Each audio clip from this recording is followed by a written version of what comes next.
제 뺨이 날아갔습니다.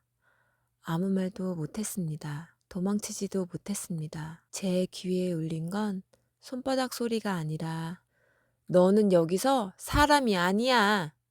그 말이었습니다. 그날 저는 알았습니다. 이 집에서는 제가 며느리가 아니라 부려먹어도 되는 사람이라는 걸요. 사실 시작은 평범했습니다. 결혼식 날 시어머니가 제 손을 꼭 잡으셨습니다. 우리 딸처럼 생각할게. 그 말을 믿었습니다. 신혼 첫날 밤 남편이 말했습니다. 우리 엄마 좀 까다로워. 근데 마음은 좋으셔. 저는 웃으며 대답했습니다. 괜찮아. 잘해볼게.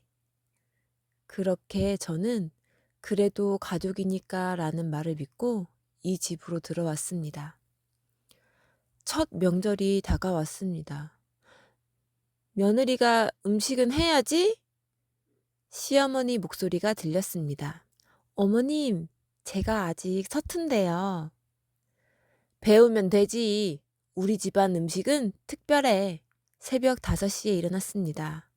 부엌에 들어가니 시어머니가 먼저 와 계셨습니다. 늦었네. 죄송합니다. 됐어. 이거 먼저 다듬어. 산더미 같은 나물이었습니다. 찬물에 손을 넣고 나물을 다듬다 보니 손이 얼얼해지기 시작했습니다. 어머님, 뜨거운 물 좀 쓰면 안 될까요? 그것도 못 참아? 요즘 애들은. 저는 대답 대신 입술만 깨물었습니다. 10시간을 그렇게 일했습니다. 겨우 밥상이 차려졌고 친척들이 모였습니다. 와, 음식 정말 맛있겠다. 시어머니가 활짝 웃으셨습니다. 제가 아침부터 준비했어요. 그 말에 웃음이 오갔습니다. 제 손을 본 사람은 아무도 없었습니다. 터진 손가락도 밴드 붙인 손톱도요. 밤이 돼서 설거지를 다 했습니다. 다 끝났습니다. 그래, 수고했어. 시어머니는 소파에 앉아 TV를 보고 계셨습니다. 저 집에 가보겠습니다. 벌써? 좀 이따 가지. 내일 출근이라. 출근? 명절에 무슨 출근?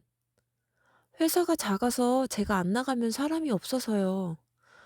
아이고, 그래, 가. 우리 아들은 좀 이따 보내줄게.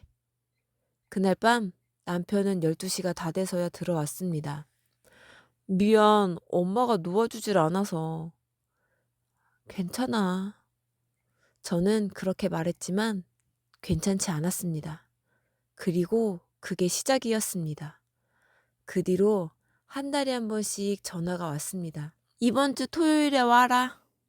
무슨 일이세요? 오면 알아.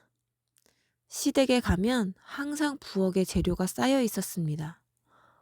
오늘 손님 와. 음식 좀 해줘. 어머니 미리 말씀하셨으면. 왜? 못해? 아니요. 하겠습니다.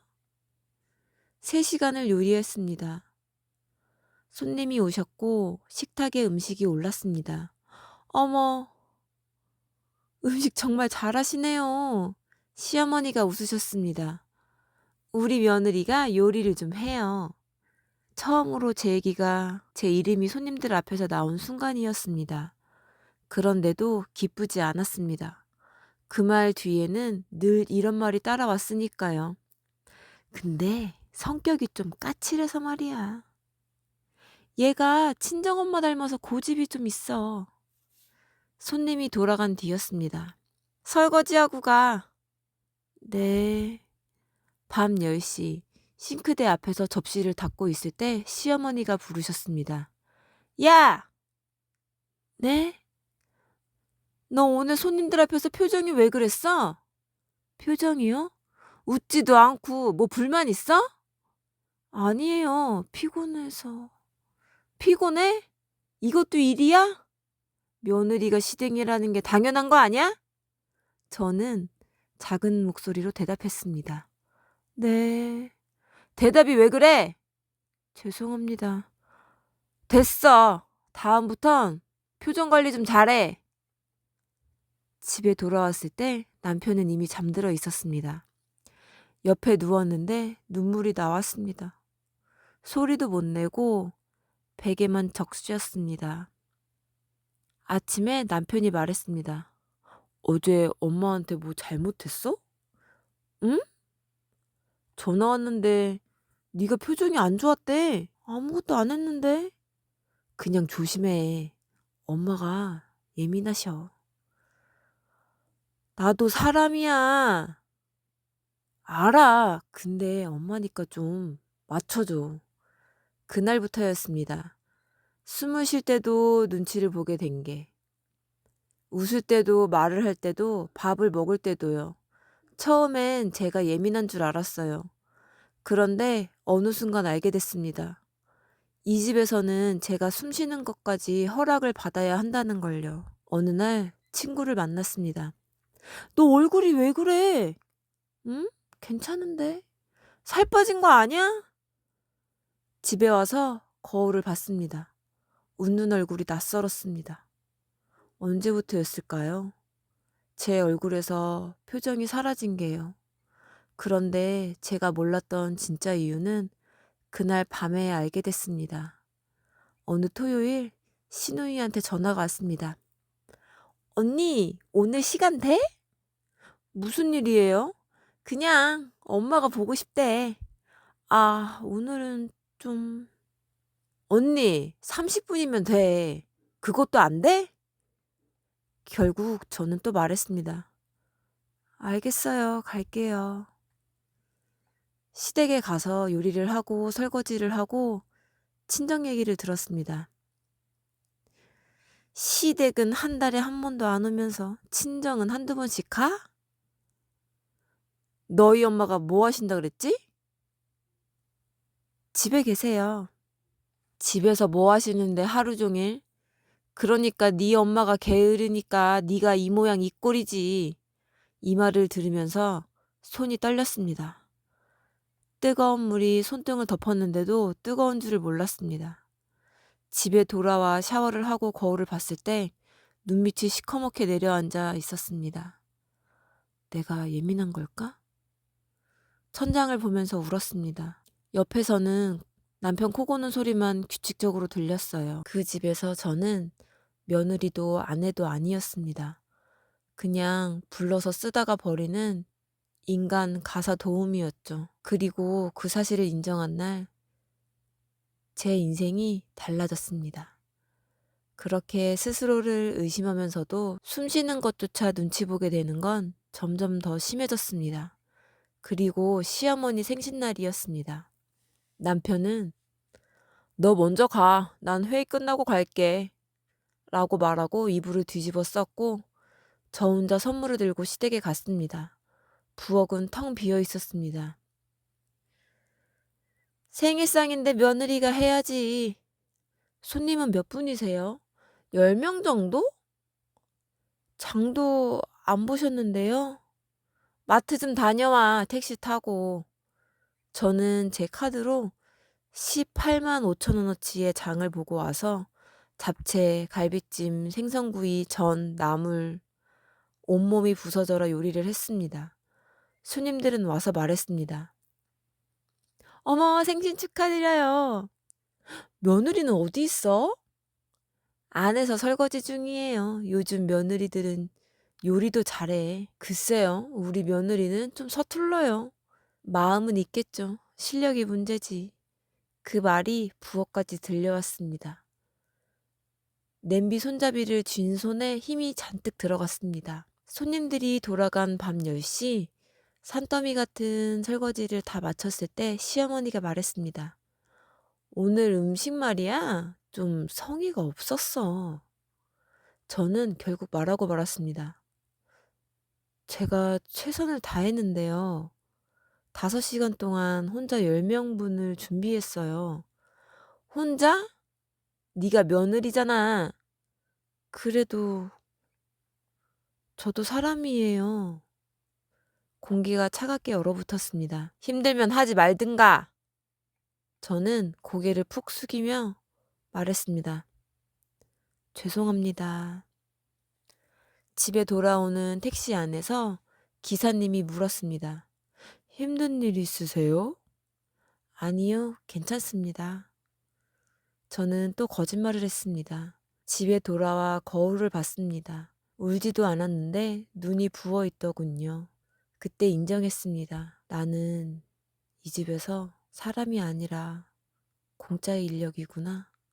그리고 마침내 그날이 왔습니다. 시어머니 친구들이 집에 모인 날이었습니다. 저는 또 부엌에서 몇 시간을 요리했고 거실에서 제 이야기가 안주가 됐습니다. 겉으로는 예의 바른데 속을 잘 모르겠어요. 요즘 애들이 다 그렇죠 뭐. 손님들이 돌아간 뒤 시어머니가 TV 볼륨을 줄이고 저를 불렀습니다. 오늘 손님들 앞에서 또 표정이 또 왜 그런 거야? 내가 그렇게 창피해? 그게 아니라 계속 부엌에 있었어서. 핑계 좀 대지 마. 아, 요즘 애들은 다 죄다 피곤하대.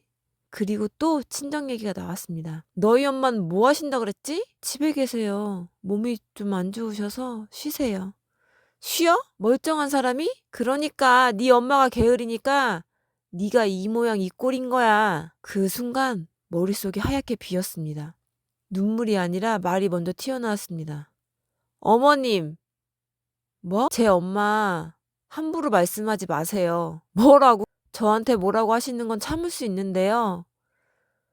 저희 엄마 욕은 더 이상 듣고 있을 수가 없어요. 시어머니 얼굴이 확 달아올랐습니다. 이게 어디서 말대꾸를? 그리고 손이 올라갔습니다. 짝! 소리가 먼저였고 얼굴이 돌아가고 나중에 화끈한 통증이 밀려왔습니다. 옆에서 시누이가 비명을 질렀습니다. 엄마! 저는 숨을 한번 깊게 들이셨습니다. 그리고 핸드폰을 꺼내 떨리는 손으로 화면을 눌렀습니다. 뭐 하는 거야? 녹음 버튼이 켜졌습니다. 지금 저 때리는 거 그리고 하시는 말씀 다 녹음 중이에요, 어머님. 미쳤냐? 당장 끄지 못해? 계속 하세요. 게으른 친정엄마 이야기. 아까처럼 그대로 다시 말씀해 주세요. 시어머니의 손이 허공에서 멈췄습니다. 시누이는 울먹이며 말했습니다. 언니, 제발. 저는 차분하게 말했습니다. 오늘 일도 그동안 들었던 말들도 이제는 다 남겨두려고요. 그리고 이 집을 나가서 경찰서부터 갈 겁니다. 야, 너 지금 나 협박해? 협박이 아니에요. 제 인생 지키는 거예요. 그렇게 말하고 슬리퍼만 신은 채 현관문을 열고 나왔습니다. 아무도 저를 붙잡지 못했습니다. 그때 다들 알았을 겁니다. 이제 예전의 제가 아니라는 걸요. 집 근처 응급실에 가서 의사에게 말했습니다. 시어머니한테 맞았습니다. 의사는 조용히 진단서를 끊어주며 말했습니다. 혹시 신고하실 거면 이거 꼭 챙기세요. 다음 날 저는 경찰서에 갔습니다. 어제 시댁에서 폭행을 당했습니다. 진술서를 쓰는 동안 저는 손이 조금 떨렸지만 펜을 놓지 않았습니다. 며칠 뒤 남편에게 전화가 왔습니다. 당신 뭐 한 거야? 왜 경찰서에 우리 엄마 얘기를 해? 당신 엄마가 날 때렸어. 엄마가 그럴 리가. 녹음 파일 보낼까? 전화기 너머 조용해졌습니다. 여보, 엄마가 원래 말이 좀 세서 말이 아니라 손이었어. 그래도 신고까지는.